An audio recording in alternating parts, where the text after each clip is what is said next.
Gracias por su amable sintonía. Cierren sus ojos, vamos a orar. Padre Celestial, Dios eterno, eres bueno, para siempre es tu misericordia. Te damos gracias, Señor mi Dios, por tu amor, por tu misericordia, Señor mi Dios, que permites que estemos delante tuyo, Señor mi Dios, esta noche, entregando a ti, Señor mi Dios, este servicio. Entregamos, Señor mi Dios, a ti este servicio es tuyo, Señor mi Dios. Te glorificamos. Te honramos, Señor mi Dios, para siempre es tu misericordia. Entregamos a ti, Señor mi Dios, todo. Padre Celestial, por cuanto, Señor mi Dios, has querido, Señor mi Dios, que busquemos de ti. Mi Señor mi Dios, entrego a ti esta conferencia, este mensaje de esta noche. Seas tú, Señor mi Dios, honrado, Señor mi Dios, a través del mensaje. Imparte tu mensaje a través de mí, imparte tu mensaje a través de mi voz, imparte tu mensaje a través de mi corazón, Señor mi Dios. En el poderoso nombre del Señor Jesucristo, mi Señor mi Dios. Amén. Y amén.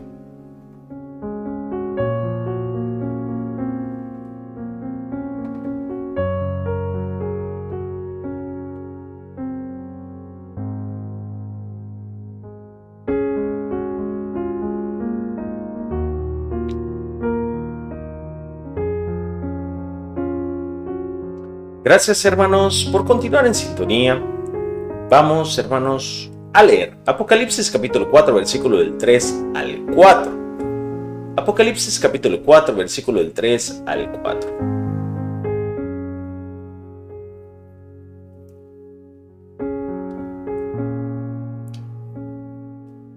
Dice de la siguiente manera: y el aspecto del que estaba sentado,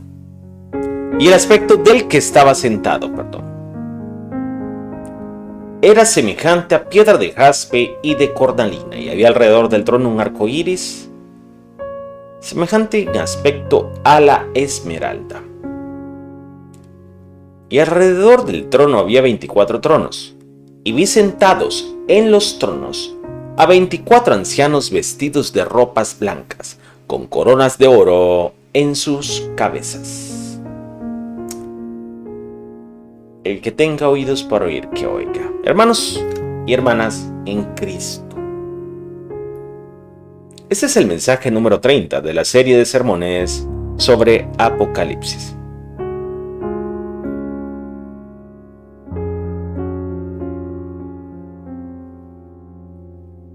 En ese momento, hermanos, el espíritu del apóstol Juan había trascendido. Como hablamos el día de ayer, hermanos, él había trascendido. Amén. Miraba el trono de Dios en ese momento y miraba todo lo que estaba a sus alrededores. De hecho, hermanos, en realidad estaba mirando las cosas que sucederían en el futuro muy lejano.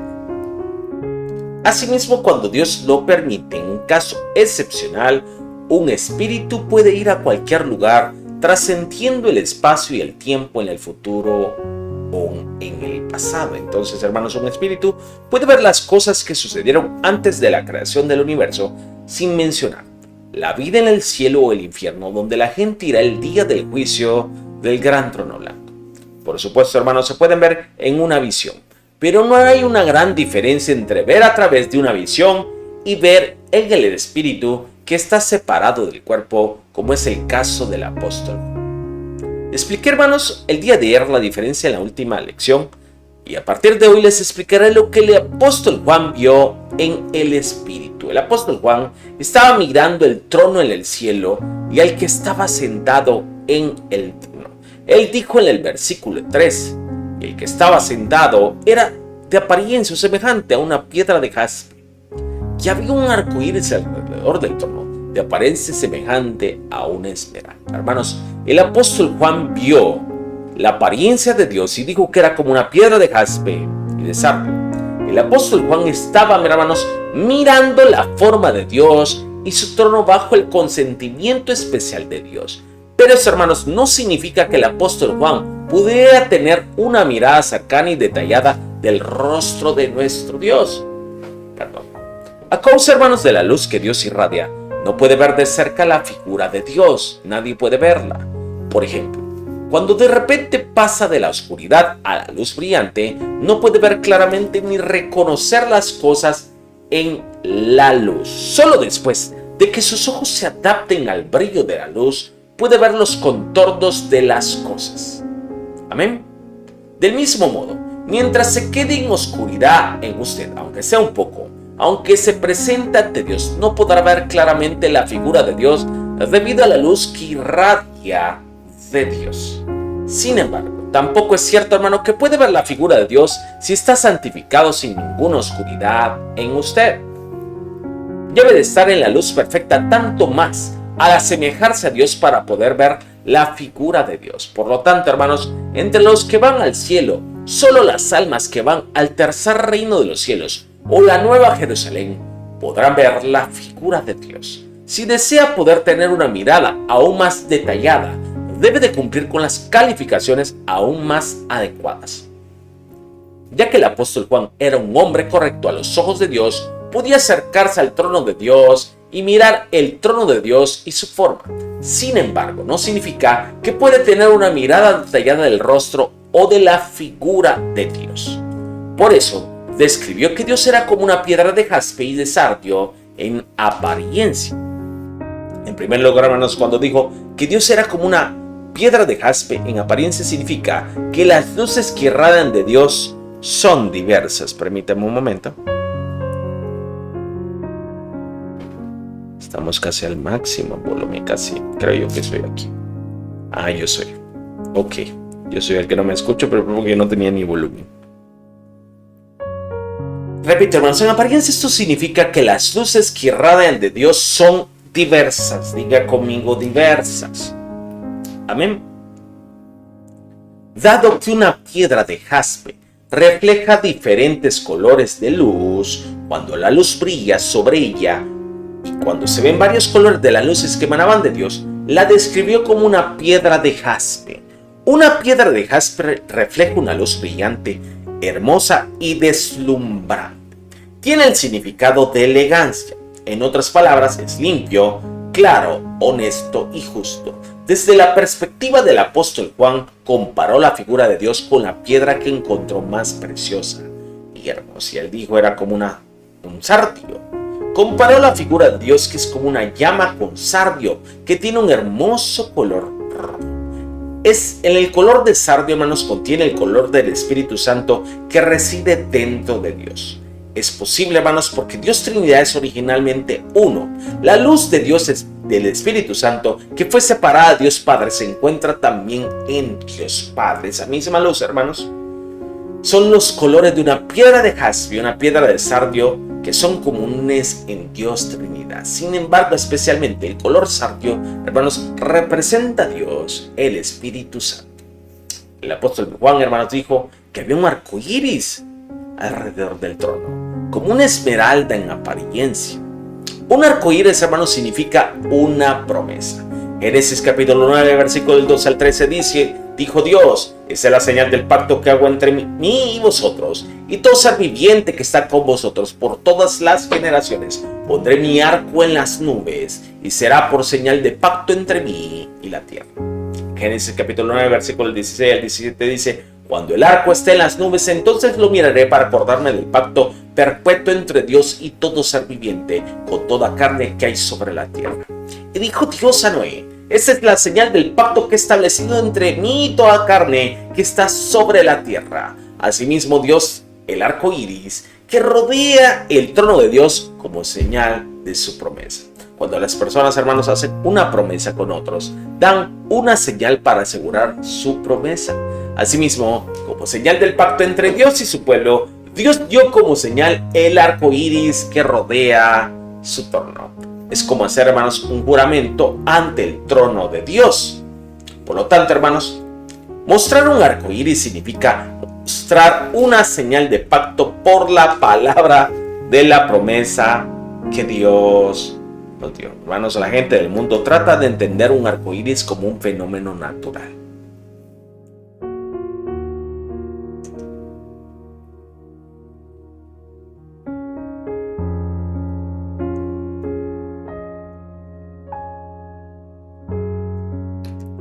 Pero las personas, hermanos, que creen en Dios deben saber que un arco iris es una señal del pacto de Dios. Escuche bien. Además, si aparece un arco iris que no puede ser explicado por la ciencia o el conocimiento de los hombres, entonces la gente debe de preguntarse por qué Dios está mostrando un arco iris de aspecto raro que es una señal del pacto. Querido hermano y hermana en Cristo, un arco iris generalmente se refiere a un espectro de luz que aparece en el lado opuesto del sol después de una lluvia. Se consideran fenómenos que aparecen cuando la humedad del aire refleja la luz. Pero a partir, hermanos, de cierta fecha que no recuerdo, aún hermanos en ciertas iglesias, con respecto a nuestra iglesia, han comenzado a aparecer arcoíris de aspecto inusual. Personas, hermanos, este año en Tesalónica los han visto. Arcoíris de aspecto inusual. Arcoíris circulares que rodean el sol, arcoíris circulares que rodean la luna. Entonces, Dios nos ha dado la razón por la que nos muestra el arcoíris circular. Dijo que tiene un significado de yo estoy contigo. Diga conmigo, yo estoy contigo. Desde entonces, hermanos, los miembros de Tesalónica van a ser testigos y han sido testigos de varios tipos de diferentes formas de arcoíris. Ahora, ¿cómo esto ha sido posible, hermanos? Eso es porque se cumplen los requisitos adecuados en la justicia de Dios. Dios no puede simplemente mostrar fenómenos sobrenaturales incondicionalmente. Puede hacerlo cuando sea conforme a la justicia. Pero desde que se cumple, hermanos, con todas las condiciones apropiadas en la justicia, Dios ha obrado para que todos los miembros de Tesalónica puedan tener fe y seguridad, mostrando varios tipos de arcoíris extraordinarios. En otras palabras, dado, hermanos, que cumplimos el precio con todas las condiciones de la justicia, los miembros de Tesalónica pueden tener una mayor fe mientras observan las maravillosas obras de Dios. El hecho es que el arco iris que ha visto no es el arco iris que aparece solo cuando se cumplen las condiciones del cielo. Es el arco iris que Dios muestra al abrir el espacio del cielo. A veces, hermanos, Dios nos muestra arco iris abriendo el espacio del segundo cielo o incluso el espacio del tercero y cuarto cielo. Por lo tanto, entre los arcoíris que Dios le ha mostrado a esta iglesia, hay muchos arcoíris que la gente del mundo nunca ha visto antes. Pueden ver arcoíris, hermanos, que aparecen en el primer cielo, pero los arcoíris que aparecen a través del espacio abierto del segundo cielo o superior son los que la gente del mundo no puede ver. Pero los miembros de Tesalónica pueden ver incluso los arcoíris en el mundo espiritual, ya que están en el espacio, hermanos, que aquí, hermanos, se mantiene en mi corazón. Especialmente, hermanos, Dios ciertamente trabaja para aquellos miembros que confían, dependen y obedecen al pastor, que creen en lo que se está predicando. Por cierto, cada arcoíris que Dios muestra tiene un respectivo significado. Por ejemplo, un arcoíris circular tiene el significado, hermanos, de tú y yo, o todos somos uno en la verdad. Tiene un significado de su promesa que el Padre Dios hace con ustedes como sus hijos, y que Él une a sus hijos como uno en la providencia. Además, hermanos, un arco iris doble o triple muestra que el cielo está dividido.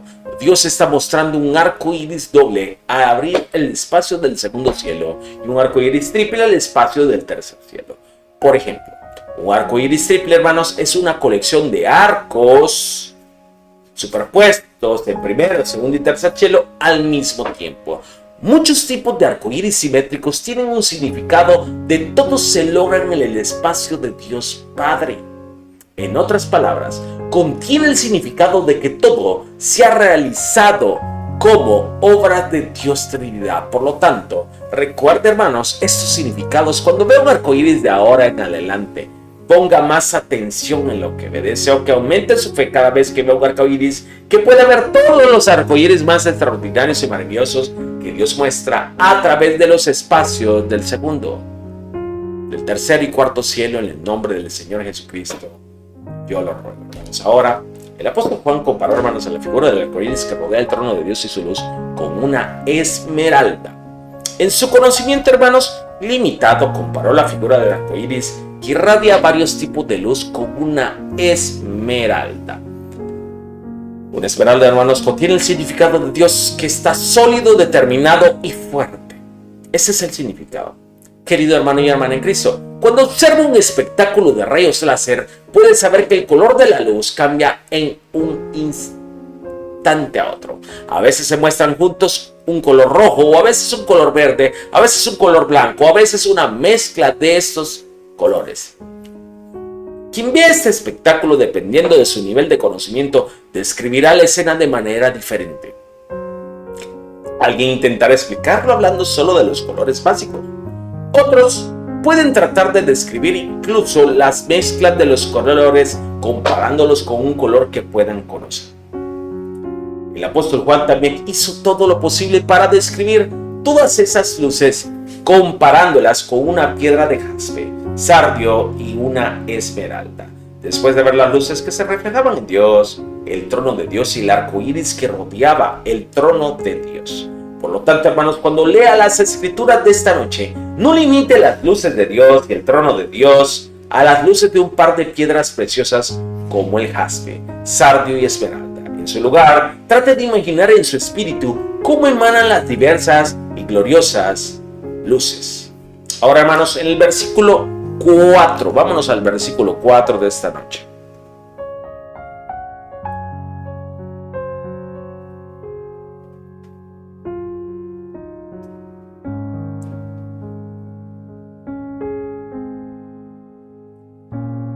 Así es, Jenny. Por eso cuando ven los arcoíris triples, que no son comunes, nada comunes, usted va a ver que los colores de cada área son diferentes el uno del otro. Si usted, hermana, pertenece a la iglesia tesalónica, aunque sea en espíritu, aunque no conozca la iglesia, usted va a empezar a experimentar más y vea más del cielo. Dice, hermanos, en el capítulo 4, y alrededor del trono había 24 tronos, y vi sentados en los tronos a 24 ancianos, vestidos de ropas blancas, con coronas de oro en sus cabezas. Amén. Querido hermano y hermana en Cristo, cuando vayamos al cielo, todo se llevará a cabo de una manera muy estricta en rangos y órdenes. Cuando se dispongan los asientos en una fiesta o un banquete, el orden de esos asientos, hermanos, se ordenará precisamente de acuerdo con el rango espiritual de sus propietarios. Cuanto más espiritualmente estén por delante de los demás, más cerca estarán del trono de Dios. Por lo tanto, a la derecha y a la izquierda del trono de Dios están los tronos del Señor y del Espíritu Santo. Y a los lados de ellos están los 4 hombres de mayor rango en el cielo: Elías, Enoc, Abraham y Moisés. Y las siguientes filas tomarán sus asientos junto a ellos. Sin embargo, no todos los que tienen rangos muy altos, hermanos, pueden acercarse al trono de Dios. Escuche bien. Para poder acercarse, hermanos, al trono de Dios, deben de ser al menos uno de los 24 ancianos mencionados en la escritura de esta noche. Esos 24 ancianos, hermanos, son todos hombres. Además de los rangos de estos hombres, las mujeres tienen sus propios rangos. Entre las mujeres, las que tienen los rangos más altos se acercarán al trono de Dios. Entonces, ¿quiénes son estos 24 ancianos? ¿Son ellos los que han sido fieles a sus deberes como anciano en esta tierra? Hermanos, lo explicaré, hermanos, a partir de este momento. Ruego, hermanos, en el nombre del Señor, que escuchen este mensaje con fe y esperanza, y que muchos de ustedes lleguen a ser uno de esos 24 ancianos en el cielo, en el poderoso nombre del Señor Jesucristo. Hermano y hermana, cuando vaya al cielo, su morada se decidirá dependiendo de la medida de espíritu que haya logrado en esta tierra. Además, entre aquellos de ustedes que habitarán en el mismo lugar, se les dará un rango preciso a cada uno de ustedes. Esos 24 ancianos son, en primer lugar, los que pasan por alto la puerta perlada de la Nueva Jerusalén. Son los que se santifican por completo y dedican su vida a ser fieles en toda la casa de Dios. Todos los que entren, hermanos, a la Nueva Jerusalén tendrán su propio rango. Los más altos en rangos dados a los hombres son excelentes en los aspectos generales de la fe. Pero es probable, hermanos, que también tengan otros aspectos sobresalientes. Por ejemplo, puede haber personas, hermanos, que han logrado los mejores corazones como joyas en campos como la fe, la esperanza, el amor, la fidelidad, la bondad, la verdad y la integridad. Dios selecciona a tales personas y las establece como los 24 ancianos. Y estas 24 personas que son seleccionadas se presentarán ante Dios como los 24 ancianos.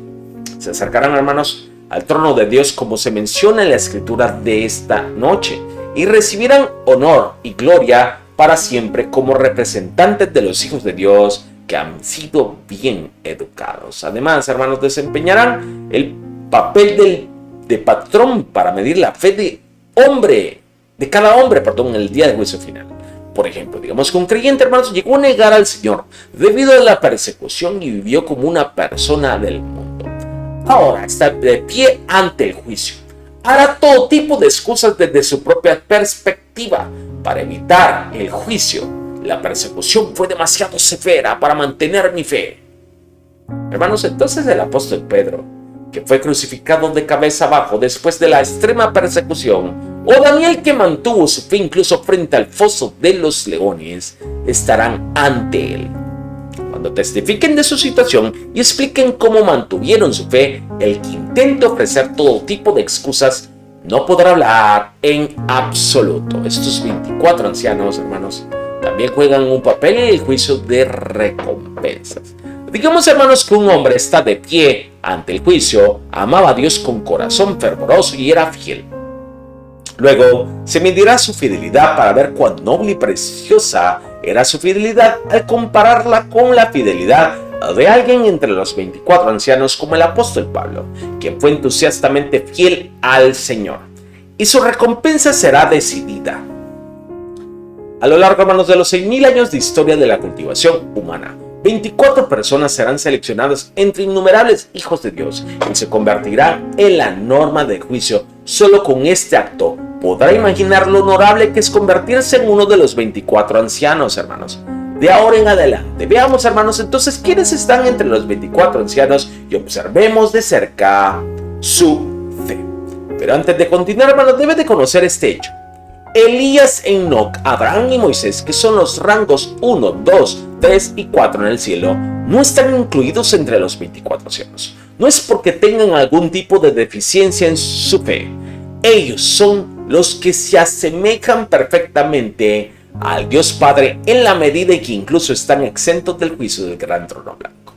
Ellos, hermanos, son los que disfrutarán de una gloria aún mayor que los 24 ancianos. A partir de los 24 ancianos, ellos se sentarán más cerca del lado derecho e izquierdo del trono de Dios y servirán a Dios Trinidad.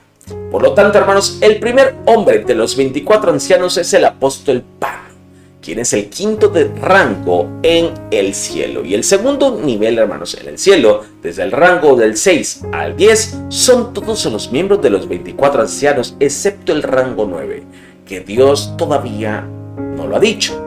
Ellos son el apóstol Pedro, el apóstol Juan, David y Samuel.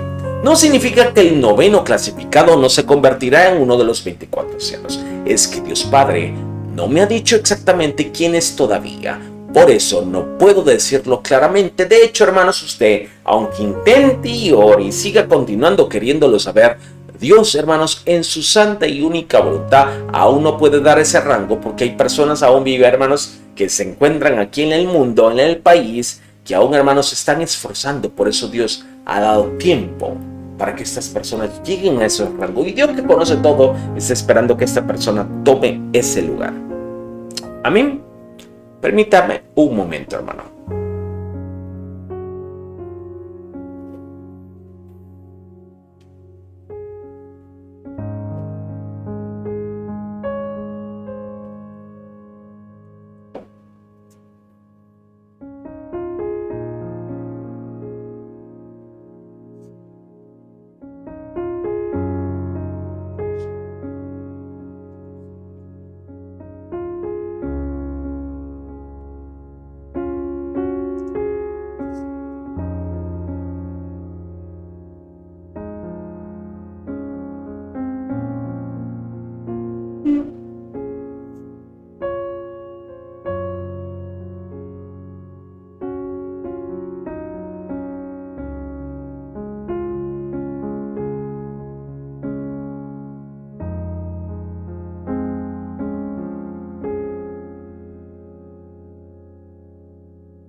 Querido hermano y hermana en Cristo, exposiciones, hermanos, de los 24 ancianos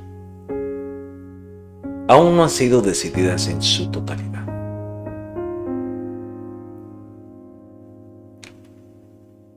He nombrado, hermanos, a 5 hombres entre los 24 ancianos. Puede descubrir entonces fácilmente su fe ferviente y su vida pura cuando lee la Biblia, mencionando a estas personas. ¿Qué pasa con el fervor del apóstol Pablo, quien se dedicó al Señor durante toda su vida después de que conoció al Señor una vez? Hermanos, pasó por todo tipo de indescriptibles persecuciones mientras predicaba el Evangelio del Señor con todas sus fuerzas, pero nunca se quejó de ello. Nunca se desanimó en ninguna situación de persecución, sino que pensó solo en la gloria del Señor. Más bien dio gracias a Dios que salvó a un pecador como él y le permitió ser utilizado como instrumento de gloria. El pueblo judío, hermanos, una vez apedreó a Pablo casi hasta la muerte. Pensaron que estaba muerto y lo echaron del pueblo como tiran la basura. La mayoría, hermanos, de las personas estarían asustadas en esta situación y dudarían en continuar con lo que hacen. Pero incluso, hermanos, después de ese incidente, el apóstol Pablo no pensó en dejar su deber, ni siquiera pensó para sí mismo: será mejor que descanse un poco. Tal como está escrito en Hechos capítulo 14, versículos 20 al 21, dice: mientras los discípulos estaban alrededor de Pablo, él se levantó y entró en la ciudad. Al día siguiente se fue con Bernabé a Derbe, después de haber predicado el evangelio en esa ciudad y haber hecho muchos discípulos. A pesar, hermanos, de que apenas se salió con la suya antes del umbral de la muerte, al día siguiente, cuando volvió a su conciencia, se fue en un viaje misionero. No se tomó, hermanos, un descanso, ni siquiera un día. Más bien fue a Derbe, predicó el evangelio e hizo muchos discípulos. El apóstol Pablo hizo caso omiso de este propio cuerpo y vida. Si fue por el Señor y su reino, se dedicó con entusiasmo con todas sus fuerzas y su vida. Querido hermano y hermana, el apóstol Pablo era un hombre normal como nosotros. Sintió dolor cuando lo apedrearon y lo golpearon con varas. Tenía hambre cuando no comía. También sintió el frío y el calor cuando su barco naufragó y flotó en las profundidades del mar, o cuando caminó todo el día en el desierto. ¿Cómo podría no sentirse cansado y cuán dura era su vida? Cuando fue traicionado por aquellos en quienes confiaba, cuando todos sus parientes, hermanos, como los gentiles, se ofendieron con él y trataron de matarlo, ¿cómo podía descansar un día con tranquilidad? Pero solo por la gloria de Dios y por las almas agonizantes podía arriesgar todas esas cosas. Renunció a todo el afecto que se le brindaba y a todos los intereses propios. Dejó todo por el Señor. Ahora, mire hacia atrás para examinar el tipo de entusiasmo y fidelidad que tiene al correr hacia el reino de Dios en comparación con el apóstol Pablo. ¿No habéis mirado alguna vez a las almas con los brazos cruzados sin ofrecerles socorro, aun cuando agonizaban de sus aflicciones, hermanos? ¿No ha dejado su puesto cuando debía haber conservado el reino de Dios solo por cansancio o por egoísmo de buscar su beneficio?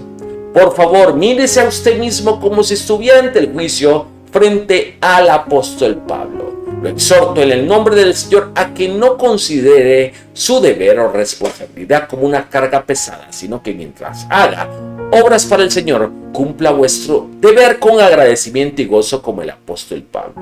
En el siguiente mensaje, hermanos, explicaré la fe del apóstol Pedro, el apóstol Juan, David y Samuel, quienes fueron mencionados anteriormente. Y seguiré explicando, hermanos, el resto de los 24 ancianos como Dios me ha dicho. Hasta ahora, hermanos, sabemos de 17 personas entre los 24 ancianos. Esta noche les he dicho 5. El apóstol Pablo, el apóstol Pedro, el apóstol Juan, David y Samuel. Quedan 12 personas más. Por supuesto, hermanos, algunos de ellos todavía están en el proceso de convertirse en uno de los 24 ancianos. Así que no les voy a decir, hermanos, quiénes son los 12, sino los que ya están confirmados. Querido hermano y hermana en Cristo, los 24 ancianos estarán en una posición tan gloriosa en el cielo. Entrar en la Nueva Jerusalén en sí es una gloria. Por lo tanto, es una gran gloria, hermanos, ser especialmente seleccionado en representación de cada campo y ser considerado como un modelo a seguir del cultivo humano. Hermanos, es natural que tenga la esperanza de convertirse en uno de los 24 ancianos, pero tal gloria no se le puede dar a cualquiera. La gloria de convertirse en uno de los 24 ancianos se da a aquellos que se deshacen del pecado hasta el punto de derramar sangre. Se santificarán con mayor fervor con todas sus fuerzas, mente y corazón para ser especialmente reconocidos. Deben vivir una vida que no tiene yo. Su yo debe ser la vida que es solo para el Señor, para las almas y para el reino de Dios. Es por eso que aunque la mayoría de la gente espera convertirse en uno de los 24 ancianos, no pueden lograrlo. ¿Saben cómo pueden convertirse en uno de los 24 ancianos? Pero son pocos los que realmente proponen en práctica lo que se necesita. Dicen, ¿quién puede hacer eso de verdad? Solo fue posible con aquellos padres de la fe escritos en la Biblia y se dan por vencidos. Pero hermano, no debe de renunciar a ello. Entre ustedes están aquellos que se convertirán en uno de los 24 ancianos, y muchos de ustedes están igualmente calificados para convertirse en uno de ellos, y creo que lo pueden hacer. Por supuesto, hermanos, muchas mujeres, miembros, deben de recibir altos rangos en el cielo. Por lo tanto, los exhorto a que corran hacia su meta sin detenerse en la fe y la esperanza. El Señor dice en Mateo capítulo 11, versículo 12, desde los días de Juan el Bautista hasta ahora el reino de los cielos sufre violencia y solo los violentos lo arrebatan, que por la fuerza toma una gloria tan hermosa de la nueva Jerusalén que está preparada para aquellos que están debidamente calificados en el nombre del Señor Jesucristo. Yo lo ruego y reciba esta semilla en el poderoso nombre del Señor Jesucristo. Hermano, el que tenga oídos para oír, que oiga. Continuamos, hermanos, con una alabanza, y después de la alabanza, hermanos, vamos a hacer una pequeña oración antes de finalizar. Dios me lo bendiga, hermanos, sigue conectado y comparta el mensaje.